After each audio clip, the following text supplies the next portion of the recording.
Bonjour et bienvenue à Barcelone pour le Mobile World Congress. Je vous propose de découvrir les nouveautés de cette édition 2014. C'est parti pour la visite!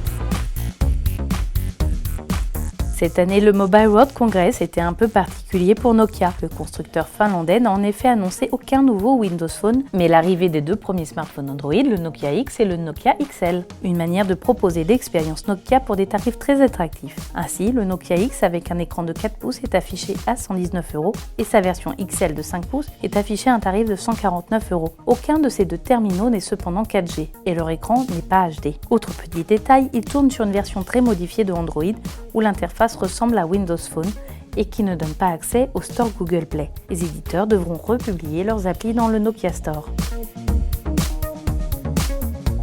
Du côté des constructeurs asiatiques, Samsung a fait très fort en présentant le Galaxy S5. Au menu, l'enregistrement vidéo en 4K, une fonction sélective focus pour prendre plusieurs photos et choisir après les zones de flou et de netteté en mixant plusieurs photos. Le S5 se dote également d'un capteur biométrique en façade pour débloquer le smartphone et s'authentifier sur PayPal. Et à l'arrière, un capteur cardiaque analyse votre pouls. L'appareil est d'ailleurs accompagné d'une foule d'applications pour surveiller votre santé. Le S5 propose également une interface spécifique pour les enfants que les parents pourront configurer comme ils le souhaitent. Samsung a également présenté la nouvelle version de sa montre connectée, la Gear 2, qui passe de Android à Tizen, mais une nouvelle déclinaison de cette montre que l'on n'attendait pas a bluffé tous les visiteurs du salon. Le Gear Fit, un bracelet connecté équipé d'un écran Super AMOLED, incurvé et bien sûr tactile. Il vous permet d'afficher l'heure mais surtout de vous servir d'assistant dans vos séances de sport en captant vos pulsations cardiaques et en s'inspirant des fonctions de la montre Gear, le Gear Fit relaye les notifications en provenance de votre smartphone.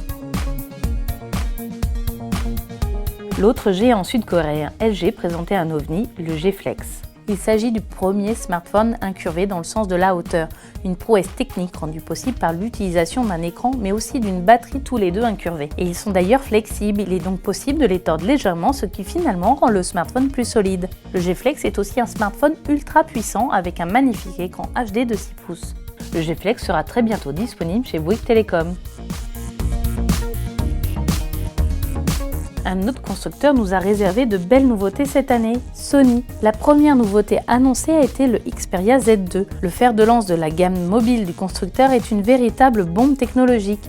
Dans un écran sublime dont le design reste identique à celui du Z1, Sony a fait évoluer tout le reste. Si l'appareil photo est toujours équipé du capteur 20,7 mégapixels, la caméra vidéo filme désormais en 4K. L'écran passe à la dalle IPS et le résultat est bluffant. L'image est nette, contrastée mais pourtant très naturelle, sans doute l'une des meilleures qualités vidéo qu'il soit aujourd'hui sur un smartphone. Le Z2 est aussi livré avec un casque anti-bruit spécialement destiné à fonctionner avec le Z2.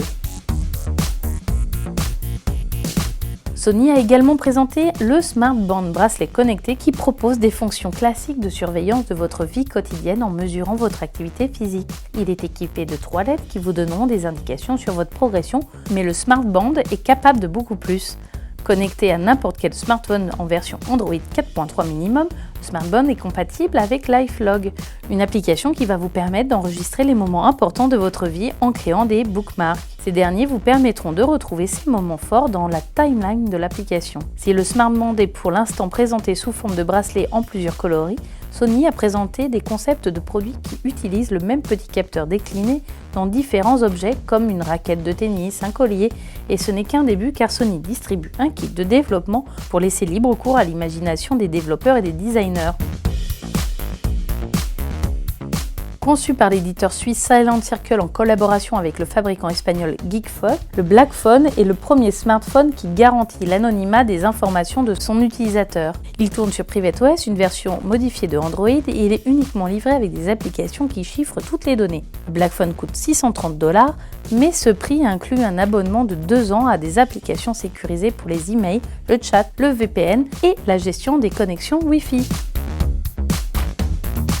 Au rayon innovation, nous avons fait une découverte impressionnante sur le stand du japonais Fujitsu. Dans le but de rendre les sensations tactiles encore plus proches de la réalité, voici un prototype d'écran haptique. Grâce aux ultrasons, il permet de simuler des textures sur une tablette tactile. Mixez et vous sentirez le vinyle, jouez de la harpe et vous sentirez les cordes, frottez le sable, vous aurez l'impression de toucher les grains sous vos doigts. Le résultat est impressionnant et Fujitsu estime pouvoir commercialiser cette technologie dès l'année prochaine. Voilà, j'espère que cette petite visite vous a plu. Vous pourrez retrouver la plupart de ces nouveaux nouveautés dans vos magasins Bouygues Télécom et sur le site bouyguestelecom.fr. Allez, hasta luego!